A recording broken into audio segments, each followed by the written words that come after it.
हरियाणा भर से जुड़े हुए मेरे साथियों, हरियाणा वासियों, भाइयों बहनों, जैसा हम जानते हैं कि हमारी विकसित भारत संकल्प यात्रा, इसके कार्यक्रम चल रहे हैं। बंधुओं, इसके पीछे की भूमिका, जैसा हम जानते हैं कि लोकतंत्र में सरकार के काम होते हैं जन कल्याण, और जन कल्याण के कई रूप हैं, कई उसके पहलू हैं। जैसे विकास के काम ये जन सुविधाओं के लिए किए जाते हैं। लोगों को बहुत सी सेवाएं लेने की कठिनाई आती है तो उसमें बहुत सी शिकायतें ये भी प्राप्त होती हैं। तो उन शिकायतों को किस प्रकार से सरल ढंग से दूर किया जाए और सामाजिक तौर पर चाहे काम हो अथवा व्यक्तिगत तौर पर काम हो, लोगों को सरलता से ये सब काम पूरे हो सकें, ऐसा सरकार का एक दायित्व होता है। पूर्व की सरकारों के समय हम देखते हैं कि ये सुविधाएं प्राप्त करने में बहुत सी उलझनें ये होती थी। काम भले ही कुछ न कुछ सरकारें करते ही रहती हैं, लेकिन उन कामों को विघ्न बाधा रहित से वो काम सब हों, ये सरकारों का काम होता है। और ये जो चक्कर काट काट करके लोग थक जाते थे, उनको दफ्तरों में बाबू सीधा रास्ता नहीं देते थे, ये बहुत बड़ी परेशानी का एक कारण होता था। और साथ में भ्रष्टाचार के दंश से जैसे हमको गुजरना पड़ता था, बहुत ही तकलीफ दे ये विषय सामान्य जन के लिए होता है। हमने जब से भी सत्ता संभाली है, और विशेष तौर पर मैं उल्लेख करना चाहूँगा, मोदी जी की सरकार केंद्र में 2014 में आई और हमने भी हरियाणा में सत्ता 2014 में संभाली थी। मोदी जी को, क्योंकि ज़मीन से जुड़े हुए नेताओं को सबको एक बहुत ही इस प्रकार का पीड़ाओं का एक अनुभव होता है। उन्होंने गुजरात में भी लगातार 13-14 वर्ष जो अपना शासन किया, उन 14 वर्षों में जनता की तकलीफ़ों को उन्होंने देखा।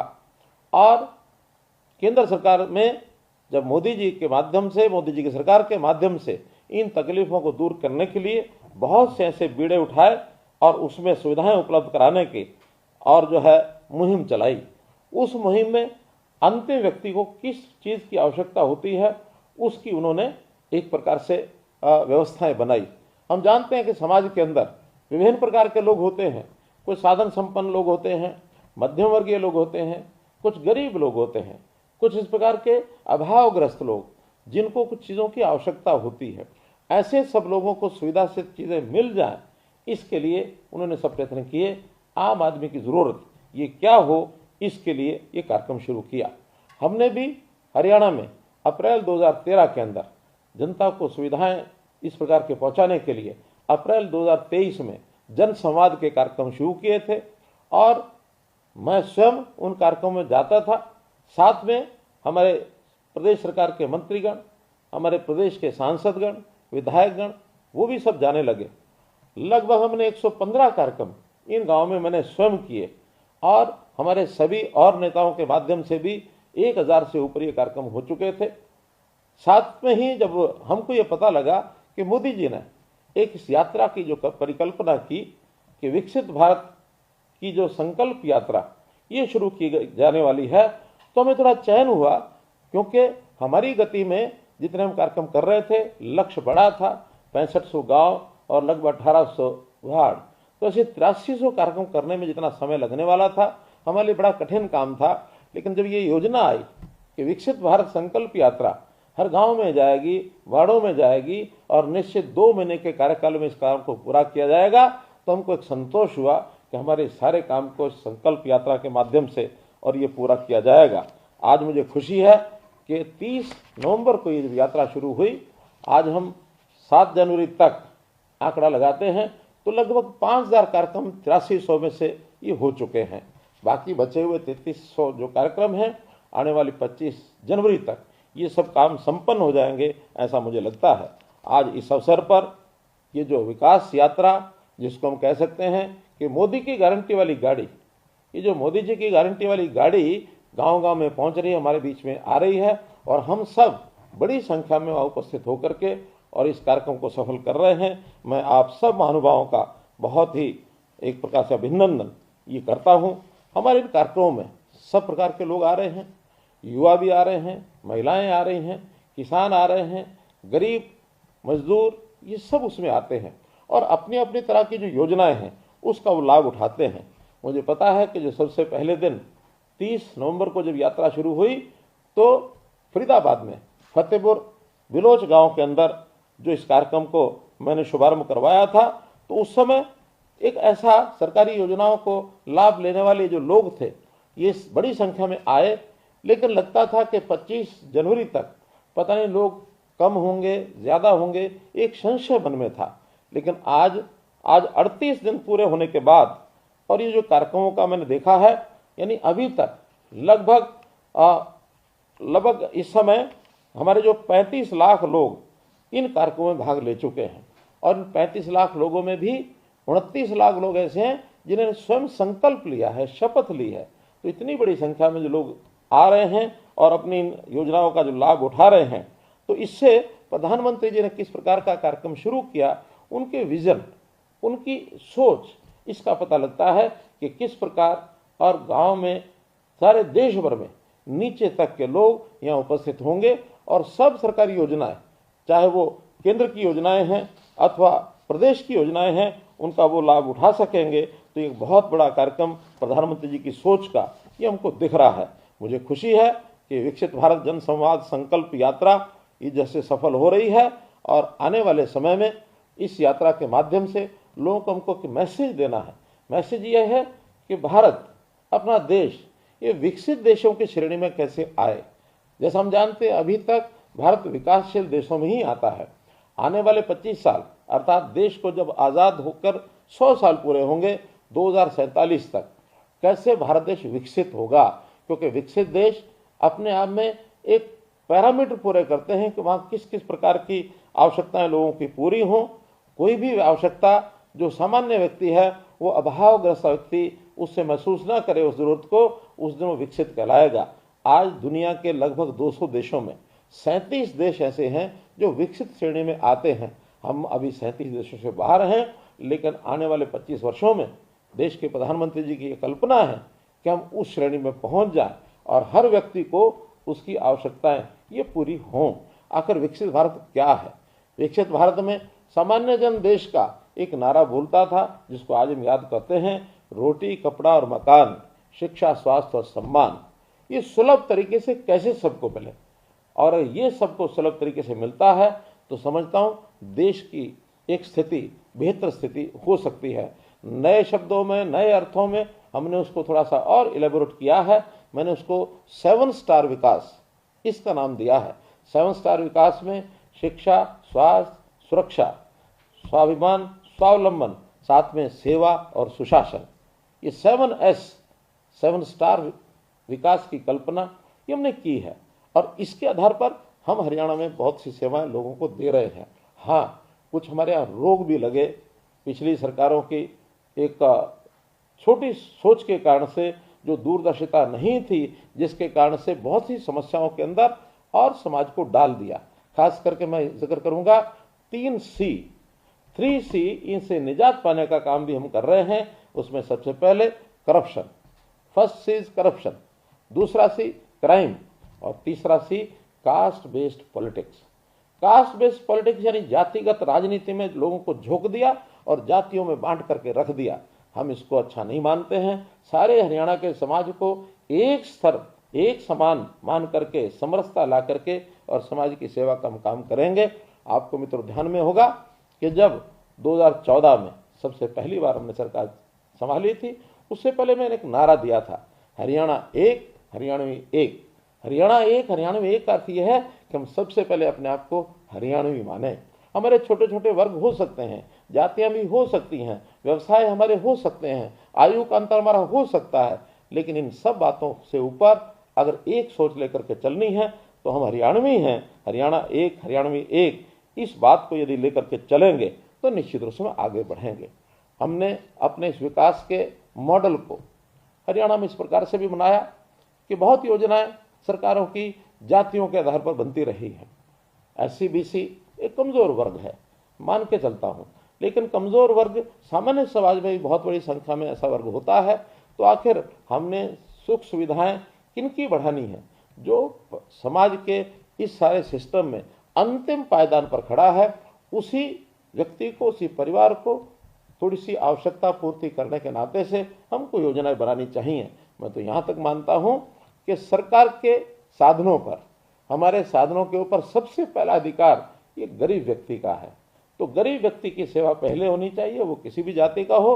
तो अंत्योदय नाम की जो सोच है, पंडित दीनदयाल जी उपाध्याय ने जो अंत्योदय नाम की सोच के साथ हमको एक विचार दिया, उस हिसाब से अर्थात गरीब की सेवा पहले करना, उसी नाते से प्रधानमंत्री जी ने सामान्य जन के लिए जो योजनाएं शुरू की, बहुत सी योजनाएं जिसका लगातार लाभ तो मिल ही रहा है, लेकिन इन कार्यक्रमों के माध्यम से अर्थात जो हमारी विकसित भारत संकल्प यात्रा, जनसंवाद यात्रा, इसके माध्यम से गांव-गांव में जाकर व्यक्ति सरकारी दफ्तरों में आए, इसकी बजाय हमारा सिस्टम ऐसा हो कि हम उसके गाँव में जाएं, पूरी सरकार उसकी गांव में जाए और उन सब योजनाओं का लाभ मिले। केंद्र सरकार की योजनाएं बहुत सी हमको मालूम है, जैसे प्रधानमंत्री उज्ज्वला योजना, प्रधानमंत्री आवास योजना, प्रधानमंत्री जीवन ज्योति योजना, प्रधानमंत्री सड़क सुरक्षा योजना, मुद्रा योजना, स्वामित्व योजना, स्वनिधि योजना, विश्वकर्मा योजना, फसल बीमा योजना, नमो ड्रोन दीदी ये योजना, ऐसी कितनी ही योजनाएं गिनाई जा सकती हैं।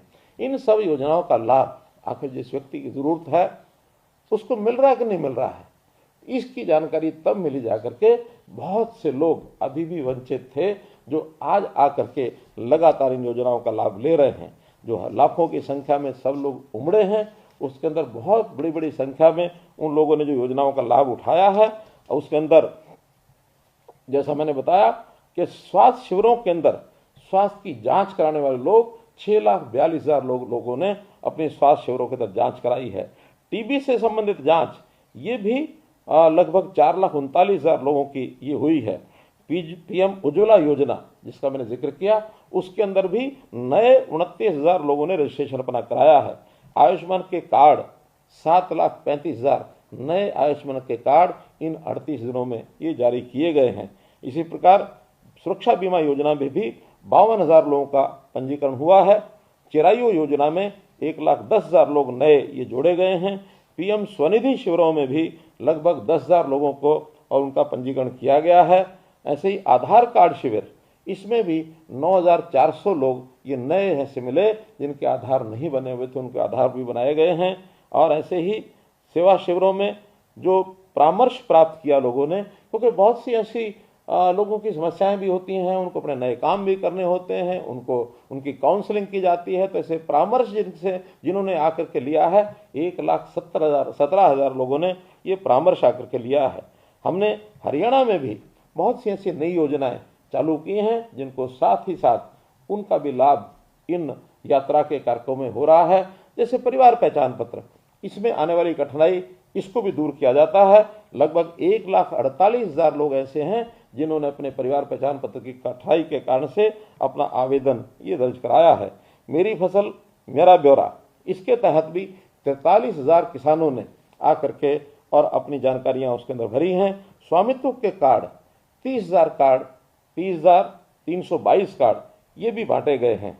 हमने इसी प्रकार से मुख्यमंत्री अंत्योदय परिवार उत्थान योजना ये भी चालू की है, जिसके अंदर बैंकों को कहा गया है कि वो ऋण जो है उसका वितरण करें।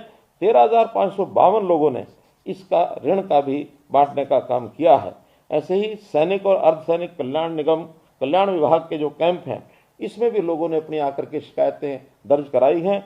8,059 लोग ऐसे हैं जिन्होंने इसका भी लाभ उठाया है। मित्रों, इन सब योजनाओं का लगातार जो लाभ उठा रहे हैं, इनको इन शिविरों के अभाव के कारण से तथा यात्रा के जो कार्यक्रम है ये अगर न होते तो हो सकता है शायद इसमें से कुछ लोग वंचित रह जाते। लेकिन जब सरकार घर घर गई है, हमारी वैन वहाँ जाती है, वहाँ स्टॉल लगाए जाते हैं, वहाँ कंप्यूटर की टीम हमारी बैठी है, क्रीड़ा विभाग के लोग वहाँ बैठे हैं ऐसे, और वहाँ हमारे नेता भी सब जगह पहुँच रहे हैं। आज मैं आप सबको सामूहिक तौर पर एक ही स्थान से संबोधित इसलिए कर रहा हूँ कि इन सब योजनाओं का ठीक से आपको जानकारी मिले। तो इस प्रकार ये जो सारा लाभ हम उठा रहे हैं, इस नाते से और भी इन शिविरों में जो जो चीज़ें आपकी आवश्यकता होगी, इसका हम जो है आपको जानकारियां देते रहेंगे। वहाँ पर जो लोग हाथों हाथ योजना का लाभ नहीं उठा पाते हैं, वो अपना आवेदन, अपनी एप्लीकेशन वहाँ दे करके जाते हैं, वो हमारे पास यहाँ पहुँचती है। इनको हम अपने जन संवाद पोर्टल में दर्ज करते हैं और जन संवाद पोर्टल के अंदर जितने विभाग हैं सबको ऑनलाइन वो शिकायतें, वो आवेदन, वो मांग पत्र भेज दिए जाते हैं और भेजने के बाद लगातार उनसे हम संपर्क बनाए रहते हैं कि कितने कितने काम उनके पूरे हुए हैं। आज तिथि तक 59,000 आवेदन ऐसे हमारे जन संवाद पोर्टल के ऊपर रजिस्टर हुए हैं, जिसके अंदर लगभग 12,000 ऐसे हैं जिनके काम या तो पूरे हो गए हैं या जिनको जानकारी दे दी गई है कि ये अभी संभव नहीं है। बहुत काम ऐसे भी होते हैं जिसमें कुछ विवादों के कारण से लगातार कहीं पुलिस की इन्वेस्टिगेशन है, कहीं कोर्ट के अंदर कोई केस है, कहीं ज़मीनों के झगड़े हैं या जो मांग है वो किसी ज़मीन के अभाव के कारण से पूरी नहीं हो सकती है, तो इस प्रकार का उनका निपटारा भी सब हम करते हैं। लेकिन एक एक बात की जानकारी आवेदनकर्ता को हम पहुँचाते हैं, उसको SMS जाता है, उनको टेलीफोन जाता है। लोगों को ये संतोष होना चाहिए कि मेरी एप्लीकेशन के ऊपर काम हुआ है, और यदि हम काम पूरा करते हैं और उनको एक जानकारी हो जाती है तो निश्चित रूप से उसका एक सबको संतोष होता है। तो ऐसे सब चीज़ें हमने जो की हैं इसका आम जन को बहुत लाभ हो रहा है, चाहे वो केंद्र की योजनाएं हैं, चाहे वो हरियाणा की योजनाएं हैं, और उसमें नई योजनाएं भी क्या क्या हो सकती हैं, खास करके रोजगार के नाते जो नई योजनाएं और लागू हो सकती हैं उसके बारे में भी हम सबको जानकारी देते हैं। प्रधानमंत्री जी ने एक लक्ष्य रखा है कि 2 लाख से अधिक सूक्ष्म उद्योग इनको स्थापित किया जाए और एक लोगों को नए रोजगार के अवसर दिलाया जाए। तो हमने हरियाणा में भी इस प्रकार हर ब्लॉक के अंदर एक क्लस्टर ऑफ इंडस्ट्रीज, छोटे उद्योग, MSME का उद्योग ये वहाँ बने, तो उसकी योजना भी हमने बनाई है। और हमारी जो बहनें हैं, विशेष तौर पर सेल्फ हेल्प ग्रुप, स्वयं सहायता समूह, इनके माध्यम से उनको रोजगार मिले। देश भर में 2 करोड़ बहनों को कैसे लखपति बनाया जाए, ये प्रधानमंत्री जी का टारगेट है। हमारे यहाँ हरियाणा में भी आज लगभग 65 लाख बहनें ये इन स्वयं सहायता समूह के साथ जुड़ी हुई हैं। इनके साथ, इनके माध्यम से उनको बहुत बड़ा आय का एक स्रोत बना है। अपने छोटे छोटे उत्पाद बनाते हैं, उनको मेलों में, बाजार में या जहां आवश्यकता होती है वो लोग अपने स्टॉल भी लगा करके बेचते हैं। इन सबको व्यवस्थित तौर पर इनका सामान सेल्फ हेल्प ग्रुप के माध्यम से जो बनाती हैं बहनें, सामान की बिक्री हो। शहरों के अंदर में योजना बनाई है कि साझा बाजार ये बनाया जाए, और साझा बाजार में हर शहर के अंदर कुछ दुकानें ऐसे सुनिश्चित करेंगे कि जो आवश्यकता पड़ने पर किसी भी सेल्फ हेल्प ग्रुप को अपनी बुकिंग करके वो महीने में 1 दिन के लिए, 2 दिन के लिए, 3 दिन के लिए, क्योंकि उनको मैं मानता हूं कि इतना सामान नहीं होता कि पूरा महीने का महीना उनको खोल के रखना है। अगर कुछ दिन भी महीने में अपना जाकर के सामान बिक्री का वो सिस्टम बनाते हैं तो अपने आप में बहुत बड़ा काम उनका हो जाता है। हमने भी फूड प्रोसेसिंग यूनिट्स हरियाणा प्रदेश में, यानी छोटे छोटे जो खाने पीने की चीज़ें जिसके कारण से हमारा जो किसान का उत्पाद है रॉ मटेरियल के नाते वो काम आता है, ऐसे हरियाणा में पिछले 8 वर्षों में 28,000 फूड प्रोसेसिंग के यूनिट भी लगे हैं।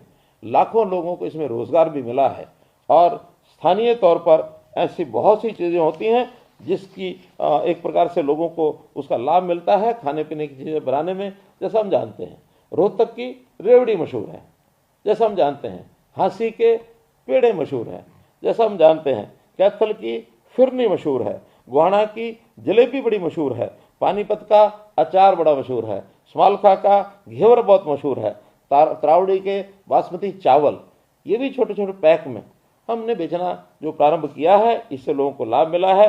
जींद की बूरा, रेवाड़ी और जगाधरी के बर्तन, तो हर स्थान की अलग अलग चीज़ें ये हरियाणा के अंदर बहुत ही मशहूर हो चुकी हैं। ये भी सेल्फ हेल्प ग्रुप के लोग पैक करके और बाजार में बेचते हैं, उसका बहुत बड़ा लाभ ये उनको मिल रहा है। तो भाइयों बहनों, ऐसा जो हम जो चीज़ें आपके लिए सब बना रहे हैं, कर रहे हैं, इन सब की योजना आपको पता लगती रहेगी। हमने पिछले दिनों के अंदर ग्रामीण क्षेत्र के अंदर जल से नल जो प्रधानमंत्री जी ने योजना चलाई थी, हर गांव के अंदर नल से जल ये पहुंचाया गया है। फिर भी बहुत परिवार ऐसे रह गए थे, और इसके जो कनेक्शन का एक प्रकार से रजिस्ट्रेशन अभी जो लोगों ने कराया है उनको बहुत जल्दी उसके कनेक्शन मिल जाएंगे। बहुत लोगों के पिछले वर्षों के बिल पेंडिंग थे पानी के बिल अभी हमने कुछ दिन पहले ही योजना बना करके 1 साल का जो पिछला बिल है गरीब परिवारों का, खास करके अनुसूचित जाति के परिवारों का 240 रुपया ही केवल लगेगा, चाहे वो हजारों रुपया बाकी हो, सब माफ कर दिया है। ऐसे ही अदर देन शेड्यूल कास्ट, अनुसूचित जाति के अतिरिक्त बाकी परिवार हैं, उनका अधिकतम 480 रुपया साल का ही देना होगा, इससे अतिरिक्त नहीं देना होगा। ऐसा हमने 372 करोड़ रुपया मूल राशि, उसका ब्याज, पेनल्टी, ये सब माफ कर दिए हैं, ताकि हम बहुत कम राशि दे करके अपने बिजली के बिल को, कनेक्शन को रेगुलर करा सकें, ताकि आपको पिछला बकाया न देना पड़े। और ये राशि भी यदि तुरंत एकदम न दी जा सके तो अगले 1 साल में महीने के महीने हम बांट करके 12 किस्तों में इसको जमा करा सकते हैं। तो मैं यही कहूँगा कि आज प्रधानमंत्री जी का वो जो स्वप्न है, उस स्वप्न को पूरा करने के लिए ये जो यात्रा है जिसको हम सफल कर रहे हैं, इसका लाभ हम सबको हो। कोई भी आपकी आवश्यकता है, आप जो बचे हुए गांव हैं वहाँ इसका ध्यान करें कि सब लोग अपने अपने हिसाब से इन यात्रा के स्थानों पर पहुँचें। हर दिन एक रथ के 2 कार्यक्रम होते हैं, एक प्रातःकाल 11 बजे से लेकर के 1 बजे तक होता है, दूसरा 3 बजे से लेकर शाम 5 बजे तक होता है। तो ऐसे 2-2 कार्यक्रमों के अंदर सब गांव के लोग हमारे यहाँ पहुँचेंगे। जिन्होंने लाभ ले लिया है वो भी पहुँचे, नई जानकारियाँ मिलेंगी। जो किसी भी योजना का लाभ लेना चाहते हैं वो भी वहाँ पहुँचें, चाहे उसके अंदर स्वामित्व कार्ड हो, चाहे स्वामित्व की रजिस्ट्रियाँ हों, चाहे बैंक का ऋण हो, अथवा किसान क्रेडिट कार्ड हो। प्राकृतिक खेती करने वाले किसानों से भी वहाँ बहुत सी योजनाएं बताई जाती हैं। जन संवाद के इस कार्यक्रम के माध्यम से हम लोग जो कर रहे हैं, इसका लाभ सबको हो रहा है। आपको बहुत बहुत धन्यवाद करते हुए मैं अपनी बात समाप्त करता हूँ, शुभकामनाएं देते हुए समाप्त करता हूँ। आपको बहुत बहुत आभार, बहुत बहुत धन्यवाद।